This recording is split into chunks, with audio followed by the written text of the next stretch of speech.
Hey, what's up everyone, this is Tulsiram from Codon, and these are the 5 myths about TCS that every engineer should know about.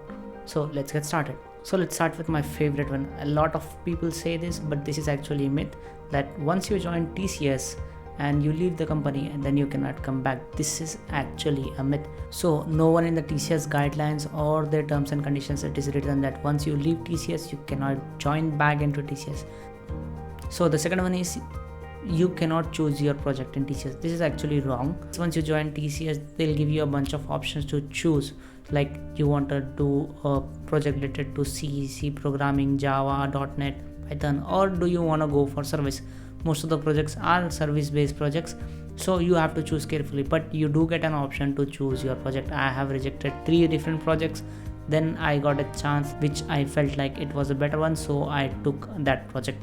So I do get an option to reject or accept a project. The third one is that you cannot get a salary higher than 3 to 4 lakhs in TCS. That is actually a myth which became a myth after like 4 years before. So 4 years before, TCS launched this plan called high rising candidates, where they will give you a higher salary, just you have to crack an exam. That is it. So if you have a salary of 4 to 5 lakhs, then you have to crack this exam called Wings, which will have different categories like Wings 1, Wings 2, Wings 3, and it goes on. So the higher the Wings exam you crack, you can get your salary higher. So your present salary is around 3.4 lakhs, then you can clear Wings 1 exam and then your salary can get to 6 to 7 lakhs. So this myth is actually pretty famous, and this is actually not true. The myth says like once you join TCS, then you are free to do whatever you want.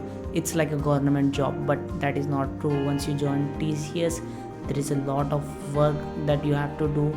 Initially you have to go through the training period, which is around 1 month to 3 months, and there is also a 1 week training period. After you clear your training period, you will be sitting on the bench, which basically means that you are not allocated to any project.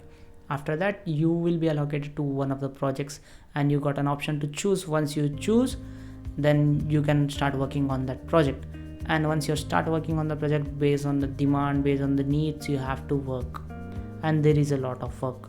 So next one, you cannot get a product based project in TCS. This is a myth.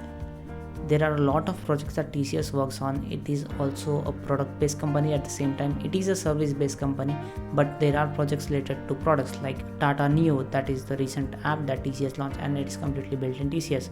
Then there is a lot of government projects that need development, means it needs programmings. So you are actually working on a lot of products.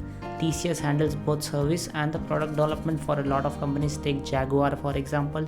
Their product and also their services is developed by TCS itself.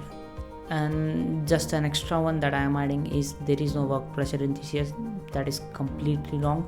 There is a lot of work pressure in TCS. Your boss will tell you complete this task. You sometimes do overtime. There is not just 9 to 6 kind of a job. There are shifts. There are like 3 shifts. There is morning one, then there is the normal afternoon shift, then there is also a night shift. So sometimes you have to juggle through these 3 shifts in a single month period. Then there is also a normal 10 to 6 a job. So you have to choose carefully which shift you want. There are options to choose.